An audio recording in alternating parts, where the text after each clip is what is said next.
যারা গ্রামীণ ফোন সিমে ফ্যামিলি প্যাক নেন, পরবর্তী মাসে নেওয়ার জন্য একটা নাম্বার ডিলিট করতে হয়। ওটা কিভাবে ডিলিট করবেন সেটা এই ভিডিওতে দেখাবো। আপনি আপনার মাই জিপি অ্যাপসটা ওপেন করেন, আমি আমার মাই জিপি অ্যাপসটা ওপেন করবো। মাই জিপি অ্যাপসটা ওপেন করলাম। ওপেন করার পর একদম নিচে কর্নারে দেখবেন অ্যাকাউন্ট লেখা, আমি মার্ক করে দেখাচ্ছি, এখানে দেখবেন অ্যাকাউন্ট লেখা, আপনি ওখানের উপর ক্লিক করবেন। ওটার উপর ক্লিক করলাম।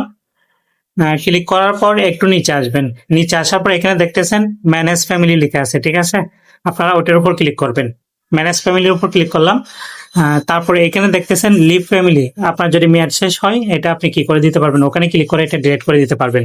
সামথিং রং দেখাতে পারে, তারপরে এটা আপনি দেখবেন যে এটা আপনার মেয়াদ শেষ হলে এটা আপনি ওখানে ক্লিক করলে ডিলিট হয়ে যাবে, ঠিক আছে?